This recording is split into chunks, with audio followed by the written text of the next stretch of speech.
अयोध्या में श्री राम मंदिर के भूमि पूजन के बाद इस बार की दिवाली को और ज्यादा खास बनाने की तैयारी है।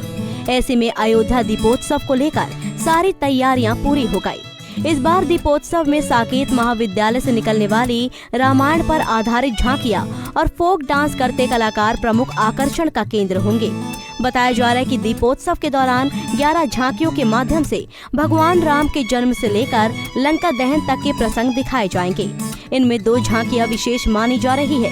पहली झांकी अहिल्या उद्वार के माध्यम से नारी सशक्तिकरण को समर्पित है, तो दूसरी झांकी हनुमान जी के लंका के दहन प्रसंग की होगी, जिसके माध्यम से राज्य सरकार द्वारा आपराधिक तत्वों के खिलाफ हो रही कार्रवाई का संदेश जाएगा। 24 घाटों पे लगभग 8000 सक्रिय वॉलंटियर्स, प्रति वॉलंटियर लगभग 75 दिए आएंगे जो उनको जलाने रहेंगे और एफिशिएंसी के साथ, अपने कार्य क्षमता के साथ साथ वो प्रति व्यक्ति लगभग 75 दिए जला करके लगभग 6 लाख दिए प्रज्वलित करने का हमारा लक्ष्य है। और हम अपने ही विश्व रिकॉर्ड 4,04,026 को तोड़ करके नया विश्व कीर्तिमान माननीय कुलपति प्रोफेसर रविशंकर सिंह सर के नेतृत्व में पूर्ण करेंगे। वहीं दूसरी तरफ दीपोत्सव को देखते हुए राम की पैड़ी को भी दुल्हन की तरह सजा दिया गया है। राम जन्मभूमि परिसर में पहली बार 11,000 से ज्यादा दीपक जगमगाएंगे। वहीं राम की पैड़ी पर 5.5 लाख दीपक जलाकर नया वर्ल्ड रिकॉर्ड बनाने की तैयारी है। इस बार के दीपोत्सव को लेकर स्थानीय लोग भी काफी उत्साहित हैं। बहुत दिन के बाद सौभाग्य प्राप्त हुआ है आज अयोध्या में दीपोत्सव में भाग लेने के लिए। हम लोग को गेट नंबर 8 पे, घाट नंबर 8 पे हमको दिए जलाने की ड्यूटी दी गई है। 536 दिए हम लोग को जलाना है टोटल, है ना। उसके बाद हम लोग को ये बहुत सौभाग्यशाली हैं कि आज हम इस दीपोत्सव में शामिल हुए हैं। इस बार तो उत्साह 5.5 लाख की है और हमारा घाट नंबर 8 है। घाट नंबर 8 पे पिछली बार हम लोग 52,000 का टारगेट था, इस बार 45,000 का टारगेट है। और हम लोग 45,000 लगभग 150 वॉलंटियर मिल करके और हमारे कर्मचारीगण फिजिकल डिपार्टमेंट और विश्वविद्यालय के और सहपाठीगण मिल करके उतने टारगेट को पूरा करते हैं। मैं पिछले लगभग आज चौथा दीपोत्सव है, मैं 4 बार पार्टिसिपेट कर चुका हूँ और बहुत खुशी मिलती है अपने आप को, मतलब उत्साहवर्धन। इस बार तो राम की यहाँ लगभग कई हजार वर्ष बाद राम का विराजमान भी हुआ, तो इससे और उत्साहवर्धन है, लोगों में जागरूक है, जोश है, उत्साह है।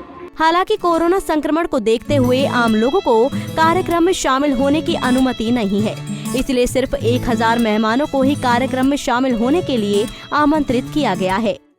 तैयारियां हमारी सब पूर्ण है और अभी भी हमारे पास 24 घंटे से ज़्यादा समय, लगभग 36 घंटे का समय है। तो जो दियों को लेआउट करने का जो काम है वो इस वक्त चल रहा है और जो वेन्यू के साज सज्जा का काम है वो चल रहा है।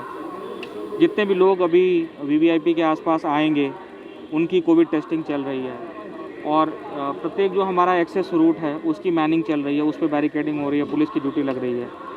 उन पे भी जो है कोविड के, खास करके कोविड के दृष्टिकोण से थर्मल स्कैनिंग का जो टीम है उनको लगाया गया है। तो तैयारी हमारी पूरी है और हम लोग कॉन्फिडेंट हैं कि एक अच्छा प्रोग्राम जो है यहाँ पे डिलीवर कितने लोग हैं जो आमंत्रित किए गए? देखिए बहुत ही कम लोग आमंत्रित हैं, इसमें तकरीबन 1000 लोग आमंत्रित हैं और उसके अलावा जो है सब लोगों को घर से देखने को मिलेगा। इसमें घर से दिखाने की इतनी बढ़िया व्यवस्था की जा रही है कि पल पल की पूरी अपडेट उसमें मिल जाएगी। अयोध्या के भव्य दीपोत्सव की तैयारियां लगभग पूरी हो चुकी हैं। अगर बात की जाए तो इससे ये जिस तरीके से हमारे पीछे देख रहे हैं ये राम की पैड़ी है। इस पैड़ी को पूरी तरीके से सजाया गया है, झालरों से सजाया गया है, लाइटिंग की जा रही है और कुल मिला के अगर बात की जाए तो इसी घाट पर एक बार और कीर्तिमान स्थापित करने के लिए पूरी तरीके से तैयारियाँ की जा रही हैं। और यहीं इस घाट जो राम की पैड़ी है यहाँ पर करीब 6 लाख दिए जलाकर नया कीर्तिमान कायम करने की तैयारी है, जिसकी जिम्मेदारी अवध विश्वविद्यालय को दी गई है। और अवध विश्वविद्यालय ने घाट पर दिए लगाने और जलाने के लिए करीब 8000 से अधिक वॉलंटियर्स लगाए हैं।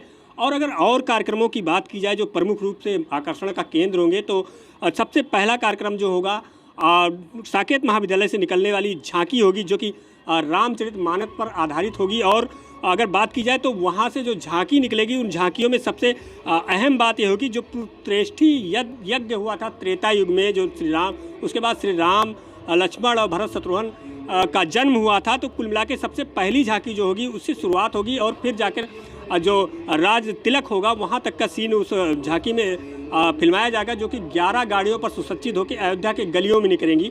और अगर और अहम बात की जाए तो जो जिस तरीके से त्रेता युग में भगवान राम जब लंका विजय के बाद अयोध्या आए थे, उसके बाद अयोध्या में दीपावली मनाई गई थी। ठीक उसी परिकल्पना को साकार करने के लिए बाकायदा हेलीकॉप्टर, यानी कि अगर कहा जाए तो पुष्पक विमान से श्री राम, सीता सहित हनुमान जी अयोध्या पहुंचेंगे और फिर यहाँ पर मुख्यमंत्री योगी आदित्यनाथ सहित मेहमान जो होंगे उनका स्वागत करेंगे और फिर राज तिलक होगा। तो कुल मिला के अगर आकर्षण का जो केंद्र होगा, खासतौर पे इस पैड़ी के साथ साथ राम कथा पार्क में होगा और जो झांकी निकलेगी अयोध्या की गलियों में, सड़कों पर, वो भी जो है दर्शकों के लिए बेहद खास होगा। हालांकि कोरोना काल को देखते हुए इस बार इस पूरे कार्यक्रम को वर्चुअल रखा गया है और बहुत ज़्यादा मेहमानों को आने की अनुमति नहीं है, लेकिन जो भी होंगे या जो ऑनलाइन देखेंगे, जो यूट्यूब और तमाम जो सोशल साइटें हैं उस पर देखेंगे, वो पूरी तरीके से उनको इस बात का एहसास कराने की कोशिश की जा रही है कि अयोध्या में जो त्रेता युग की परिकल्पना थी वो साकार हो रही है।